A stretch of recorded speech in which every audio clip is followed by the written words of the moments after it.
Je m'appelle Jean-Baptiste Boutillon, j'ai 34 ans. Je travaille au CIC en alternance et je suis un ancien apprenti de l'Institut des métiers. Mon parcours scolaire avant l'Institut des métiers, ça a été assez chaotique. J'ai été papa très jeune, donc j'ai arrêté mes études je devais être en 3e à peu près. Je n'étais pas spécialement un bon élève et pas spécialement un mauvais élève. C'est la vie qui a voulu que j'arrête.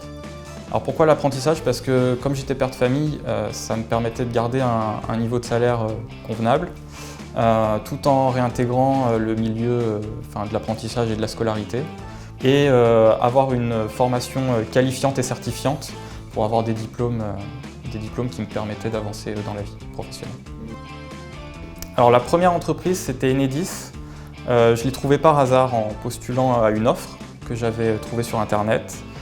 Cette entreprise, j'avais passé l'entretien, ils m'ont confirmé que j'étais pris à une condition, c'est que je réussisse les tests de l'Institut des métiers. J'ai commencé en bac. L'entreprise, à la fin de mon bac, souhaitait me garder à l'époque. Moi, je souhaitais continuer minima en BTS. Je me suis repoussé mes limites à chaque diplôme, en fait. Donc, l'Institut des métiers m'a fait passer les tests pour rentrer en BTS.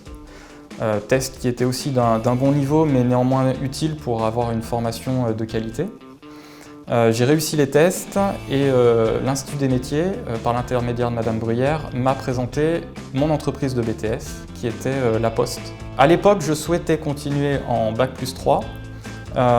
Malheureusement, l'Institut des métiers n'avait pas de formation Bac+3, ce qui était assez difficile pour moi et pour beaucoup d'entre nous à l'époque, c'était vraiment un souhait.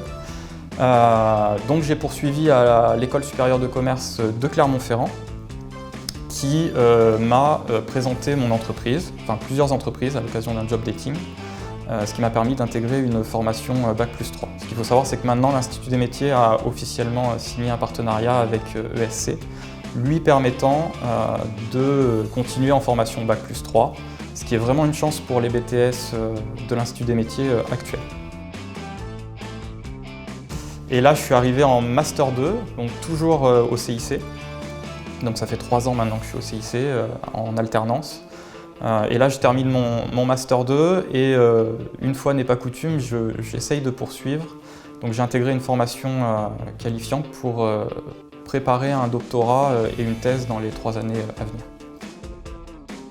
Les points forts dans l'apprentissage, ce sera vraiment ce côté alternance, en alliant théorie et le côté pratique en entreprise, ce qui permet d'être vraiment connecté au marché professionnel et d'avoir un socle de connaissances solide qui est dispensé par la formation.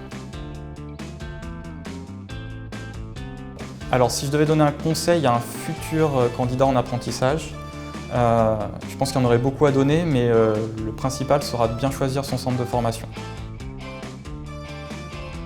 Alors mon avenir, c'est 2 choses, passer ma thèse pour avoir un doctorat en sciences de gestion et intégrer une entreprise sur une partie plutôt commerciale et managériale, puisque mes 2 passions, c'est ça. Si je devais dire un mot pour qualifier l'Institut des métiers, ce serait l'excellence.